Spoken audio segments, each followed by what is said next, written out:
Now let me introduce the previous system we did, which is a one system high-low combination, which means we have one condenser unit, one evaporator, but it provides for two cold rooms, one low temperature cold room and one high temperature cold room. On my left hand here, this is the freezer. This is the low temperature cold room. Let's have a look.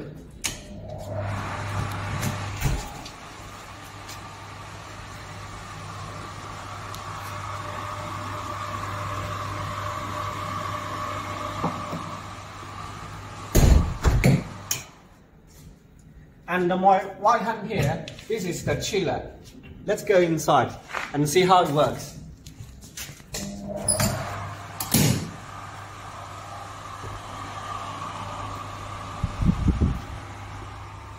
We have one set of compressor units, but then those are two cold rooms with different temperatures.